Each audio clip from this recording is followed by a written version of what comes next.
Welcome to This Explainer. Today, we are tackling a massive topic that's pretty much on the minds of enterprise architects and IT decision makers everywhere right now. You've likely heard the buzz around SAP Joule, right?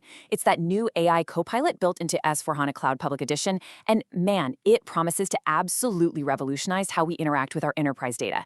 But, if you're a leader or a system architect, there is really only one pragmatic question that matters. What does it actually take to get SAP Joule up and running?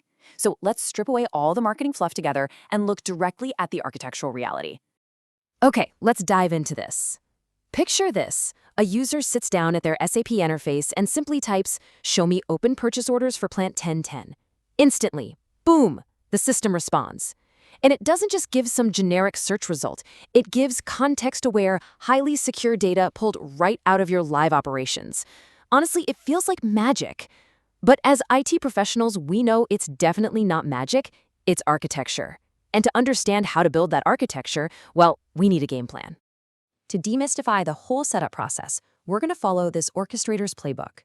First, we'll officially meet SAP Joule. Next, we'll introduce the 4 core players involved. Then, we'll walk through the 4 setup phases, compare SAP's automation versus your team's actual tasks, and finally ask the big question, are you ready? All right. Part 1. Meet SAP Joule, and let's deconstruct the magic. Let's get one thing straight right off the bat. Joule isn't just some generic chat AI bolted onto your system. It is a deeply integrated, enterprise-grade assistant. It actually understands plain language intents, so when you're asked it to say, create a purchase order, it instantly navigates you to the correct Fiori app. It retrieves real-time business insights without forcing you to click through a dozen different screens. And, most importantly, it is highly contextual. It understands exactly who you are, what business role you occupy, and strictly adheres to your specific permissions. So no, it absolutely won't accidentally show the summer intern the company payroll. It's not just an AI, it is your company's custom AI assistant. And this brilliantly illustrates what happens behind the scenes. A simple question triggers a massive chain reaction in just milliseconds. First up, there's an authentication check, just to verify who's actually asking. Next is intent recognition, where Joule's AI deciphers what it is you actually want. Third, it performs a strict permission validation, to ensure your role actually allows you to see this specific data. Fourth, it does a navigation lookup to track down the exact Fiori app needed. Fifth, it executes secure data retrieval directly from S/4HANA. And finally, it formulates the response. Literally 6 highly secure steps executed flawlessly across different systems in the blink of an eye. Moving on to part 2, the 4 core players. Let's talk about orchestrating the tech stack. You see, setting up Joule isn't about just clicking install on a piece of software. It's about orchestrating 4 core players so they work flawlessly together. First, we have SAP Business Technology Platform, or BTP. Think of this as the workspace.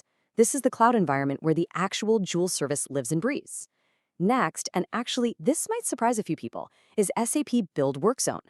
Think of Work Zone as your map. It acts as the central hub that knows exactly which Fiori apps exist and how they're organized into catalogs. Third is SAP Cloud Identity Services. This guy is your gatekeeper, handling all the user authentication, provisioning, and single sign-on. And finally, of course, we have your SAP S/4HANA Cloud System, which is your ultimate data source and the secure vault where your business reality lives. All right, on to part 3, the 4 setup phases. Let's map out the deployment journey. So the actual setup happens conceptually across 4 distinct phases. Phase 1 is the foundation. This is where you establish secure communication channels between BTP, S/4HANA, and your identity services. And the really great news here is that SAP provides a booster tool. It's essentially an automated setup wizard that builds these initial connections for you, which is a huge time saver. Phase 2 is content exposure. Here, your S/4HANA system essentially has to hand a detailed map of its business roles and Fiori apps right over to Work Zone. Then we have Phase 3, Identity Sync. Through the Identity Provisioning Service, or IPS, you make sure user accounts and role assignments are perfectly aligned across all these systems. And lastly, Phase 4 is Security, where you lock down all the authentication flows, single sign-on, and validate your certificates. So the crucial point is this.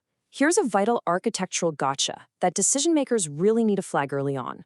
Because Joule is an integration of multiple cloud services, you have to set it up independently for each system environment, meaning your test environment, your production environment, and so on.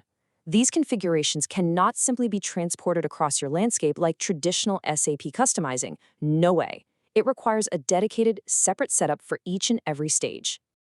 That brings us to part 4, SAP versus your team, or the division of labor. Now, what's really interesting about this slide is the very clear line of responsibility. On the left side, SAP gives you an absolutely incredible engine. You get the Joule AI service, those automated boosters for initial setup we talked about, standard APIs, and built-in capabilities for business objects. But, an engine still needs ongoing fuel and maintenance, which is exactly what your team handles over on the right.